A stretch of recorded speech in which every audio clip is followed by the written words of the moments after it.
You know, everybody knows the Holy Temple was destroyed because we didn't love each other. You know, when you hate somebody, you think you have a reason. But, you know, the Torah says, the sisno is the chicha bilvavecha. When you hate somebody, you're angry, you have to tell them. Because most of the time, it's just a misunderstanding. You never know. So here's my story. Somewhere in Europe, without mentioning names, there's a besmedrash. I'm walking in, and they're just beginning Shochen Ad. Oy vey, the chazan has no voice. But not only no voice, you know, mamash. He has a no voice. And he can't read Hebrew. He doesn't know the words, no niggun. It was clear to me, most probably he's a rich man. Maybe his yahrzeit after his mother-in-law, and we have to suffer. He gives $100 for the shul, and they let him daven. I thought, this is disgusting. Mamish, disgusting. Anybody for money can daven for the ummah, you know, it's the end of the world. So I decided, I'm not davening with this minyan, I'm going in a corner for myself and daven. Okay, but what can you do when it comes to Kedusha? You have to say Kedusha with the minyan, right? And Mamish turned my kishkas over. He said, Mim Koimcho, Sophia, Mosai, and then he said, Tzidkecha. I couldn't believe that the people tolerate this. Now you have to open your hearts again. You know, when it comes to taking out the Torah, if you want to or not, you go up there to kiss the Holy Torah. So I'm walking up to the bima, and suddenly I see that here is the chazan, and two people are holding him. I asked the person next to me, why are two people holding him? And they said to me, don't you know who this is? This is the blind chazan from Lemberg.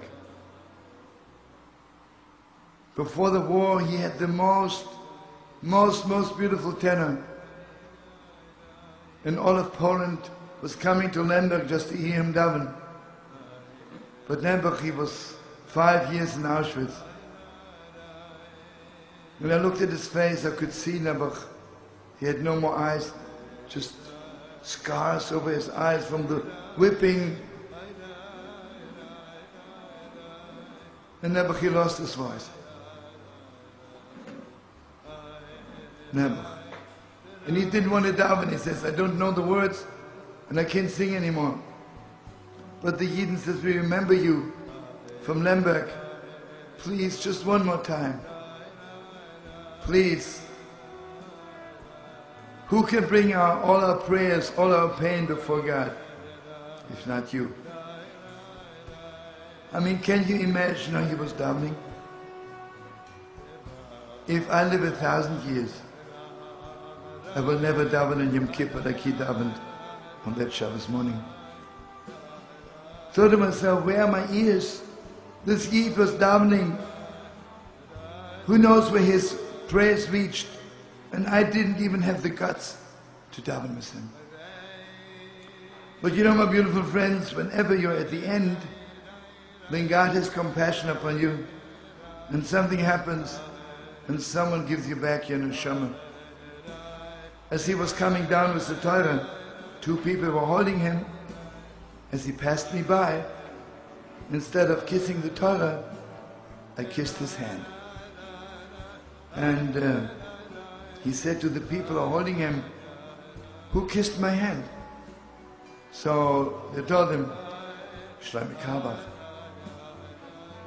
And suddenly he turned Nebuch, his blind eyes to me, and he said, hey, Shlomo,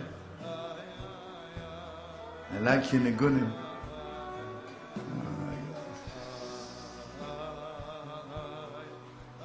Gave me back my soul. I stayed there for next a week, and every day I took him out on the boardwalk for long walks. What a Yid, what a Yid. A few months later, I called up, his wife was on the phone, and I said to her, so, how's the Heilige Chazan?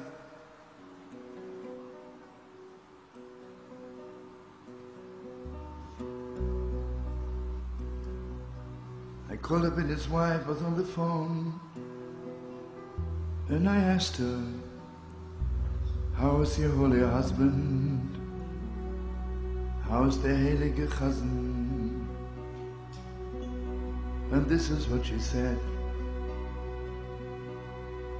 Don't you know, my husband has a new position. Became again the Chazan in Gan Eden. He's again the Chazan in Gan Eden.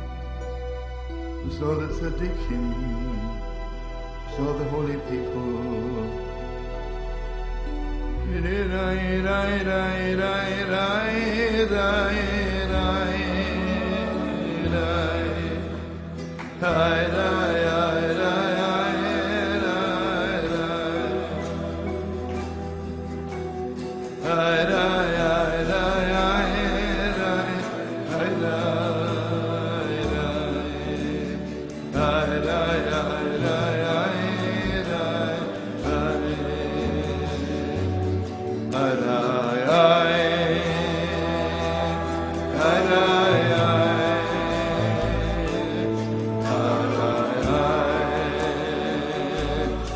Da